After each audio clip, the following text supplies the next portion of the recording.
Welcome to IWLEX 2024, where we have a jam-packed conference stream and where I've just grabbed Tony straight off stage, where he's been giving a talk entitled The Retail Loop. So Tony, please introduce yourself and a brief overview about what your talk was about today.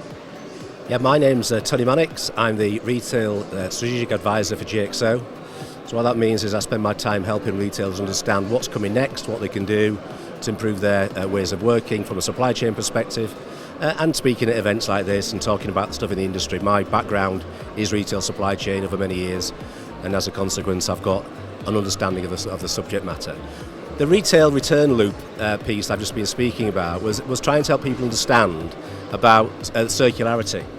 So if you go back 30 years-ish, online was coming to life. So at that point retail was all about stores and visiting the high street and buying in a store. So if you bought something in a store and you didn't like it, you took it back to a store.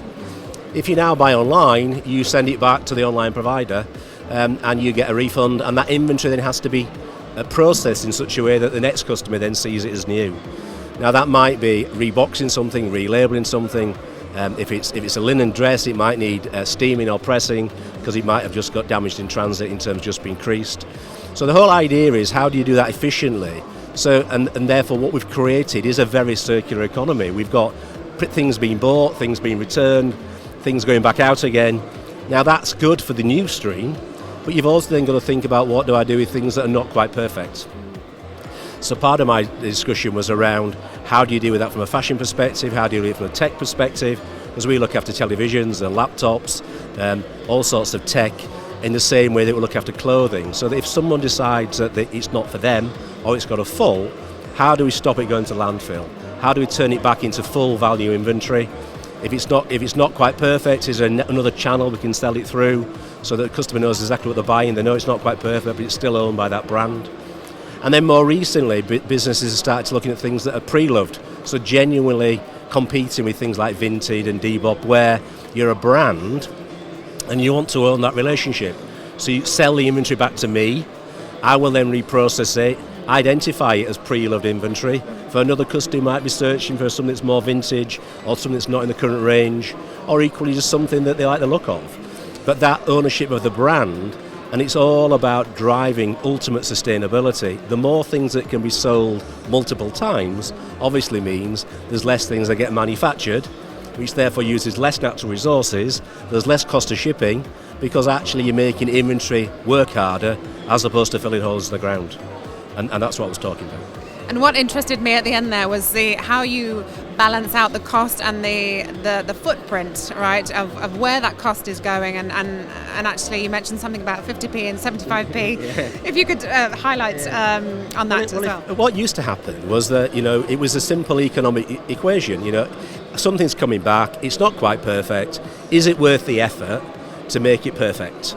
Will I get the value into that product? And therefore, can I sell it and recover my added value cost? Well, the simple reality is now, if you look at it from a sustainability perspective, and you're looking at it from a cost of landfill perspective and a negative impact related to all the ESG agenda that's out there at the minute, quite rightly people are saying, you know what, stopping it going to landfill is actually worth achieving. Can I bring it to life? And the example I was giving, that we've got one customer who used to say to us quite openly, if an item at a cost price of sub £20, it's not really worth the effort of putting more value into it, so just sell it to a market trader and job it off in effect. We've got that down over time to £7 by being more efficient, and more recently we've got it now down as low as 75p, where actually we will spend up to 50 pence on a 75p item, providing it stops it going to landfill. Because actually that in itself is a very creditable aim, and is much better for the environment, much better for their consumers, and therefore why would you not do it? It's about creating processes that are efficient. So what we've had to do is not treat it almost like a cottage industry. This has had to become a full production process, that thousands of items will be returning every day, and we have to process them very, very efficiently. And that's where you get the economies of scale, and that's why it's efficient to do it.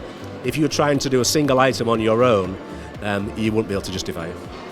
And I feel like pre-loved has become such a buzzword now, but hopefully more so than just a buzzword. Yeah. Do you feel that companies are actually leaning towards being quite transparent about their carbon footprint and what they're doing with, as you say, returned goods. Yeah.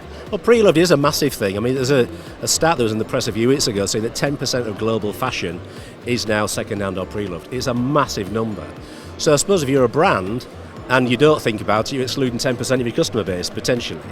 So at the minute, those pre-loved sectors are being dominated by eBay and Vinted and Depop and businesses like that, where you're able to peer-to-peer sell. You don't need it anymore. You sell it to somebody else like you who wants to buy it.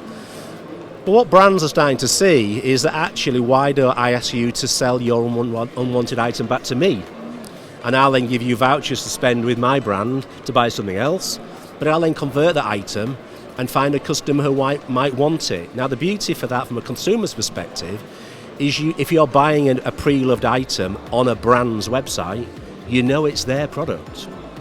There's no risk associated with it. It's not going to be counterfeit. It's not going to be not quite perfect in some respect, because actually the brand are endorsing it. So that it's powerful for the brand, it's powerful for the consumer. So yes, peer-to-peer selling has got a place, and it's a big industry. I'm not in any way questioning the validity of that, but I'm also saying that from a brand's perspective, owning that relationship with their customer for longer is quite a good idea. So there's various handbag businesses now doing it. There are some of the big global fashion brands looking at doing it. So it's been the domain of more expensive brands to a certain extent. But now sportswear brands are looking at it, because actually there's a lot of inventory that'll be out there that will be almost perfect, because people go skiing once and they've got a ski jacket. And therefore there's things that can be moved on to the next customer, but with the brand in the middle of it.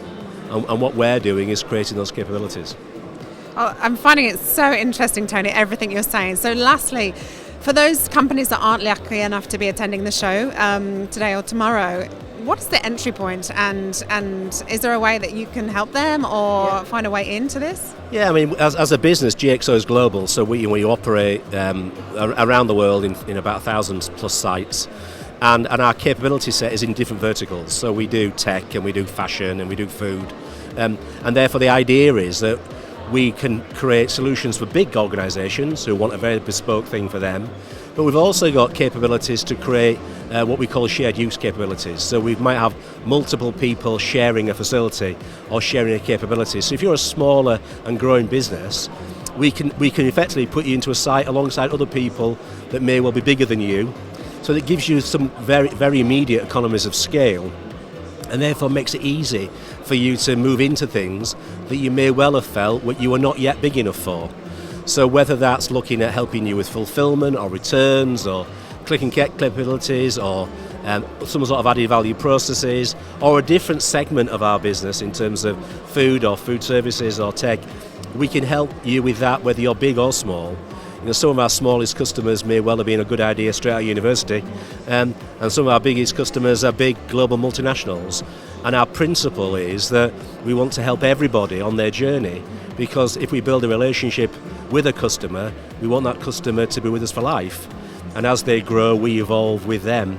So genuinely, big or small, we really want to find those customers, and we're really happy to help. Well, thank you so much for spending the time with us, Tony. It sounds like you genuinely care about the job that you do, which, I mean, that's the dream. What a wonderful thing to be doing day in, day out. Thank you. And that's it for our chat with Tony.